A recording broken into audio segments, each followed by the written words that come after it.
അതിക്രൂരവും ഒരു മനുഷ്യ മനസാക്ഷിയേക്ക് ഞെട്ടിക്കുന്നതെന്നൊന്നും പറഞ്ഞാൽ ഒന്നും ആവില്ല. ഞാനതെനിക്ക് വീഡിയോ കാണാൻ പറ്റിയില്ല, കാരണം ഒരു ആൾക്കും അത് കാണാൻ കഴിയില്ല. അത്രയും അതിക്രൂരമായിട്ടുള്ള, ഈ ഉപയോഗിച്ച വാക്ക് ഒന്നും പോരാ എന്ന് തോന്നുന്നു, അത്രയും ക്രൂരമാണ്. അതിൽ എന്തൊക്കെ ഇപ്പോൾ സസ്പെൻഷനാണ് ആദ്യം കൊടുത്തിട്ടുള്ളത്, പക്ഷേ തീർച്ചയായിട്ടും അതിൻ്റെ തുടർച്ചയായിട്ടുള്ള നടപടികൾ സ്വീകരിച്ച് അതിൽ പരമാവധി മെഡിക്കൽ വിദ്യാഭ്യാസ വകുപ്പിന് ചെയ്യാൻ കഴിയുന്നത് ചെയ്യും എന്നുള്ളതാണ്. അതോടൊപ്പം തന്നെ ഇന്ന് DMEയുടെ ടീം അവിടെ പോയിട്ടുണ്ട്. കാരണം ഇവർ പരാതിപ്പെട്ടില്ല എന്നൊക്കെ പറഞ്ഞു എങ്കിൽ പോലും അവിടെ ക്യാമറ ഉൾപ്പെടെ ഉണ്ട്.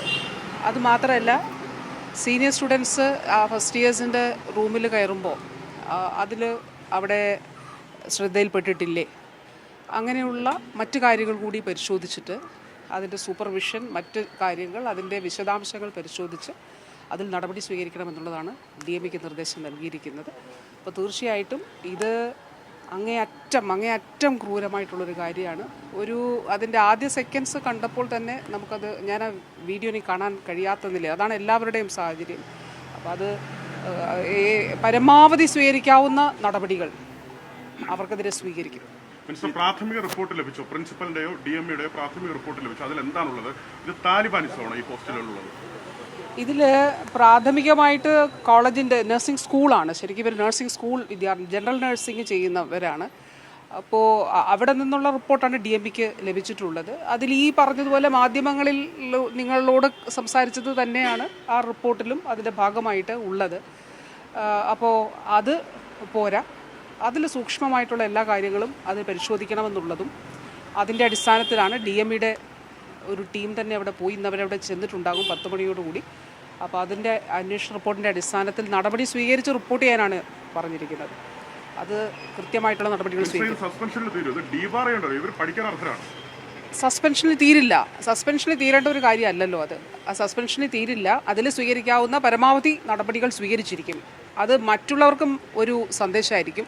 ഒരു കാരണവശാലും ഇതെങ്ങനെയാണ് ഇങ്ങനെയൊക്കെ ചിന്തിക്കാൻ കഴിയുക? മനുഷ്യ മനസ്സിന് ഇങ്ങനെ ചിന്തിക്കാൻ കഴിയുമോ? അത്ര അതിക്രൂരമായിട്ടല്ലേ ചെയ്തിട്ടുള്ളത്. അപ്പോൾ തീർച്ചയായിട്ടും പരമാവധി നടപടികൾ അത് പുറത്താക്കുന്നതിന് വേണ്ടിയിട്ടുള്ള എന്തൊക്കെ നിയമപരമായിട്ടുള്ള നടപടികളിലൂടെ അത് സ്വീകരിക്കാൻ വേണ്ടിയിട്ടാണ് നിർദ്ദേശം നൽകിയിട്ടുള്ളത്. അവരിൽ ചിലർക്ക് സംഘടനാ പശ്ചാത്തലമൊക്കെ ഉണ്ട് എന്ന വിവരവും വരുന്നുണ്ട്. ഇതിൽ കേരളം ഒരുമിച്ചാണ്. ഇത് സംബന്ധിച്ച് തെറ്റ് ആര് ചെയ്താലും ആ തെറ്റായി തന്നെ കാണുകയുള്ളൂ.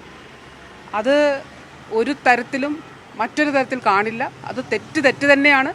അത് ക്രൂരമല്ല, അതിക്രൂരവും അതിൻ്റെ അപ്പുറത്തുമായിട്ടുള്ള പ്രവൃത്തിയാണ് അവിടെ ഉണ്ടായിരിക്കുന്നത്. അപ്പോൾ തീർച്ചയായിട്ടും ആ രീതിയിൽ തന്നെ നടപടി ഉണ്ടാവും.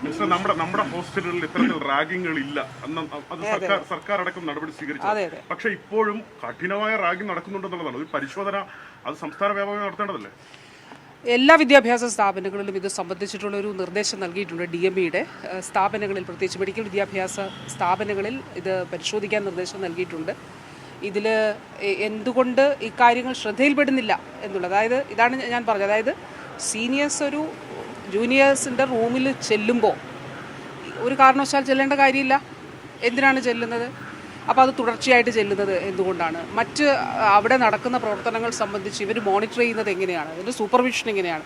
ഇക്കാര്യങ്ങളെല്ലാം എല്ലാ ഹോസ്റ്റലുകളിലും പരിശോധിക്കാൻ നിർദ്ദേശം നൽകിയിട്ടുണ്ട്. പ്രത്യേകിച്ച് ഈ സംഭവം നടന്ന ഈ കോട്ടയത്തെ ജനറൽ നഴ്സിംഗിൻ്റെ വിദ്യാർത്ഥികൾ താമസിക്കുന്ന ഹോസ്റ്റലിൽ അത് കൃത്യമായിട്ട് പരിശോധിക്കുന്നതിനും നടപടി സ്വീകരിച്ചിട്ട് അത് റിപ്പോർട്ട് ചെയ്യുന്നതിനുമാണ്. ഇനി DME തലത്തിൽ സ്വീകരിക്കുന്നതിനപ്പുറത്ത് ഗവൺമെൻറ് സ്വീകരിക്കേണ്ട നടപടിയാണെങ്കിൽ അത് റെക്കമെൻഡ് ചെയ്യുന്നതിനും വേണ്ടിയിട്ടുമാണ് നിർദ്ദേശം നൽകിയിട്ടുള്ളത്.